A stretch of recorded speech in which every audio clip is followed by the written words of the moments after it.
ऐतिहासिक, शैक्षणिक, साहित्य व संस्कृतीची जोड म्हणजे स्मार्ट पुणेकर न्यूज.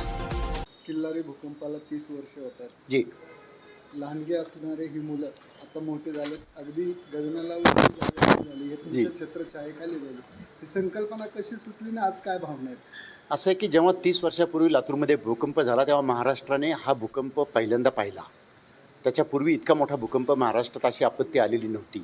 आणि जेव्हा त्या भूकंपामध्ये आम्ही स्वतः तिथे जाऊन 10-15 हजार लोकांना रोज जेवण देत होतो, तेव्हा तिथे जे लहान मुलं त्यावेळेस काही आता तुम्ही बघितलं ते काही घरामध्ये 8-8 लोक एक्सपायर झालेले होते. काही लोकांच्याकडं कुणी 1-2, काही लोकांचे घरं पडले, काही लोकांच्या शाळा पडल्या. तर हे सगळे त्यावेळेसचे विद्यार्थी जे आहेत ते अतिशय भावनिक आणि अतिशय इमोशनल गोष्टीमध्ये होते. जर शाळा पडलेली आहे आणि घर पडलेलं आहे आणि घरातले लोक गेलेले आहेत, तर ह्यांच्यापुढे जर शाळाच नसेल तर भविष्यच अंधाराचं होतं. म्हणून मी तत्कालीन मुख्यमंत्री आदरणीय शरदरावजी पवार यांना मी अशी विनंती केली की ह्या सर्व 1200 मुलांचा मी सर्वे केलेला आहे आणि ह्या 1200 मुलांना मला पुण्यामध्ये शिक्षणासाठी घेऊन जायचं आहे आणि मी भारतीय जैन संघटनेचं शैक्षणिक पुनर्वसन प्रकल्प पुण्यामध्ये उभा करणार आहे. मला अतिशय अडचणीमधून सुद्धा शरद पवार साहेबांनी परमिशन दिली, माझ्यावरती विश्वास ठेवला आणि मी या मुलांना 30 सप्टेंबरला भूकंप झाला, 21 ऑक्टोबर 93ला दसरा होता आणि दसऱ्याच्या दिवशी ह्या मुलांना मी 26 बसेसमध्ये पुण्याला शिफ्ट केलं आणि मला पवारसाहेबांनी सांगितलं की ह्या मुलांना पुण्याला जायच्या आधी बारामतीला मुक्कामाला आणायचं आणि मी ह्या मुलांना आधी बारामतीला मुक्कामाला घेऊन गेलो. पवारसाहेबांनी स्वतः या मुलांची निगा राखली आणि मग दुसऱ्या दिवशी त्यांना मी पुण्यामध्ये आणलं. मला अतिशय आनंद वाटतो. आम्हाला अनेक संकटांना सामोरं जावं लागलं, कारण इतके मुलं सांभाळणं अवघड असतं. त्यातल्या त्यात हे मुलं पळून जायचे. ह्या सगळ्या गोष्टी मला माहिती होत्या आणि मला ह्या गोष्टीचं समाधान आहे की जर तुमचं इच्छा प्रामाणिक असेल, जर तुमची नियत साफ असेल तर परमेश्वर सहकार्य देतो. सगळ्या अडचणींच्यावरती मात करत हे भारतातलं सगळ्यात मोठं शैक्षणिक पुनर्वसन केंद्र आज तयार झालेलं आहे. मी जबलपूरच्या भूकंपातून मुलं आणले, मी आत्महत्याग्रस्त शेतकऱ्यांची मुलं आणले, मी मेळघाटातून आदिवासी मुलं आणले, मी जम्मू काश्मीरच्या भूकंपातून 500 मुस्लिम ऑर्फन मुलांना मी पुण्यामध्ये आणलेलं आहे जम्मू काश्मीरच्या भूकंपामधून.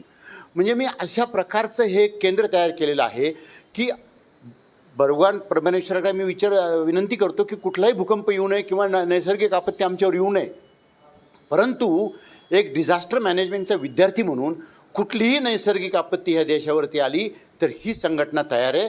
मी 93 सालापासून आत्तापर्यंत 30 वर्षात सर्व प्रकारच्या भूकंप, सुनामी सगळ्यांच्यामध्ये, अंदमान निकोबारमध्ये 37 आयलंडमध्ये मी काम केलेलं आहे. नेपाळच्या भूकंपामध्ये आम्ही काम केलेलं आहे आणि गुजरातच्या भूकंपामध्ये 368 शाळा बांधून 1,20,000 विद्यार्थ्यांना आम्ही 3 महिन्यात शाळेत बसवलं. अटल बिहारी वाजपेयी प्राईम मिनिस्टर असताना त्यांनी तिथे येऊन त्यांना शाळेचे कागदपत्र सुपूर्द केले. अब्दुल कलामजी राष्ट्रपती झाल्यानंतर पहिल्यांदा ह्या मुलांना भेटायला आले आणि मी स्टेजवरची घटना सांगतो. माझ्या शेजारी अब्दुल कलामजी बसले होते. त्यांनी त्यांच्या PAला सांगून गाडीतून चेकबुक आणलं पर्सनल आणि मला 5,000 रुपयाचा चेक काढून माझ्याकडे दिला. मला स्वतःला अभिमान वाटला की एक राष्ट्रपती स्वतःच्या खिशातले 5,000 रुपये माझ्या विद्यार्थ्यांच्यासाठी देत आहेत. ते 5,000 रुपये मला 5 कोटी काय 50 कोटीपेक्षा सुद्धा महत्त्वाचे आहेत. असे जर आशीर्वाद मिळाले तर काय मला अवघड आहे. असं तर किती पण संकट आम्ही समोर घेऊ, असं किती पण संकटाला सामोरं जाऊ. आणि ह्या मुलांनी प्रत्येक अशा प्रकारच्या संकटामध्ये भरीव काम केलेलं आहे. त्यांनी आत्ता त्यांच्या भाषणामध्ये सांगितलं की गुजरातमध्ये 6-6 महिने हे मुलं राहिलेले आहेत, जम्मू काश्मीरमध्ये राहिलेले आहेत, पटनाच्या कोशी नदीच्या पुरामध्ये राहिलेले आहेत, महाराष्ट्राच्या अकोला पुरामध्ये राहिलेले आहेत. भरपूर मोठ्या प्रमाणावरचं काम यांनी केलेलं आहे आणि मी सौभाग्यशाली समजतो स्वतःला की परमेश्वराने हे काम करण्याची मला संधी दिली आली. आज मी अनेक वर्षानंतर ह्या सर्व मुलांना इथं भेटलो, काही मुलांना ऑनलाईन भेटलो.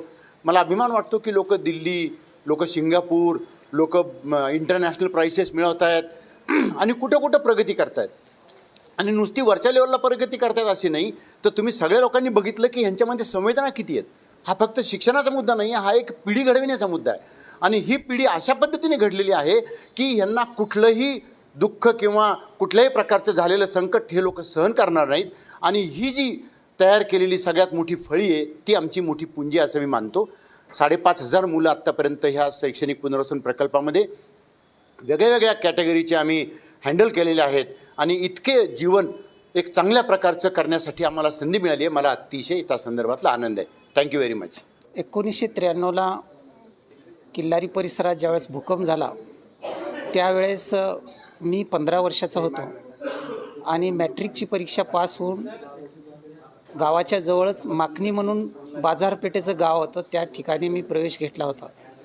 भूकंपानंतर शाळा वगैरे शाळेत जाणं हे आम्ही विसरून गेलेलो होतो आणि त्यातच भारतीय जैन संघटनेची गाडी आली आणि पुण्याला कुणी शिकायला येणार आहे अशी विचारणा केली. आम्ही म्हटलं सहज प्रयोग म्हणून बघावं आपण पुण्याला जाऊन, आणि आम्ही पुण्याला इथे शिक्षणासाठी आलो.